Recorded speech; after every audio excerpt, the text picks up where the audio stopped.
Top quality और consistent performance के लिए सिर्फ सिल्वर पंप्स एंड मोटर्स, नाम याद रखना।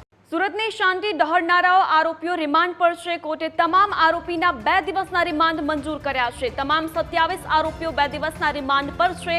પોલીસે આરોપીઓના 14 દિવસના રિમાન્ડ માંગ્યા હતા। 17 મુદ્દાઓનો ઉલ્લેખ કરી રિમાન્ડની માંગ કરવામાં આવી હતી। કોઈ પૂર્વાયોજિત કાવતરું હતું કે કેમ તેની રિમાન્ડ દરમિયાન તપાસ કરવામાં આવશે।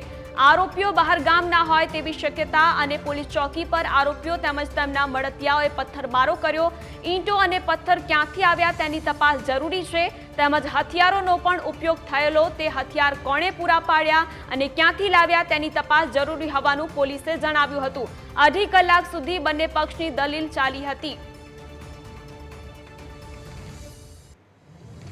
તો કોર્ટે તમામ આરોપીઓના 2 દિવસના રિમાન્ડ મંજૂર કર્યા છે। તમામ 27 આરોપીઓ 2 દિવસના રિમાન્ડ પર છે। તપાસ કરવામાં આવી રહી હતી। પોલીસ દ્વારા રિમાન્ડની માંગણી કરવામાં આવી હતી। 14 દિવસની માંગણી રિમાન્ડની કરવામાં આવી હતી પોલીસ દ્વારા। કોઈ પૂર્વાયોજિત કાવતરું હતું કે કેમ તેની પણ તપાસ કરવામાં આવશે। તો સમગ્ર ઘટનાને લઈને તપાસ સુરતની શાંતિ દહડનારા આરોપીઓ રિમાન્ડ પર છે।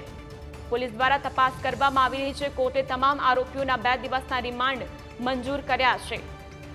તો સુરતમાં ગણેશ પંડાલ પર પથ્થરમારો કરવામાં આવ્યો હતો। તમામ 27 આરોપીઓ 2 દિવસના રિમાન્ડ પર છે। પોલીસ દ્વારા 14 દિવસના રિમાન્ડની માંગણી કરવામાં આવી હતી। કાયદા મુજબ ભારતીય ન્યાય સંહિતા મુજબ આરોપી વિરુદ્ધ 109 હેઠળની ફરિયાદ દાખલ કરવામાં આવી, એટલે એટેમ્પ્ટ ટુ કમિટ મર્ડરની ફરિયાદ દાખલ કરવામાં આવી। અને એ ગુનામાં આજે સુરતના જજ શ્રી મારવા સાહેબની કોર્ટમાં 27 જેટલા આરોપીને ધરપકડ કરી રજૂ કરવામાં આવ્યા અને 14 દિવસના પોલીસ કસ્ટડી હેઠળના રિમાન્ડની માંગણી પોલીસ તરફથી કરવામાં આવી। રિમાન્ડના મુદ્દા, ઘણા મહત્વના મુદ્દા નામદાર કોર્ટ સમક્ષ દલીલો કરવામાં આવી। બંને પક્ષે લગભગ 2.5 કલાક જેટલે લાંબો સમયની દલીલ ચાલી।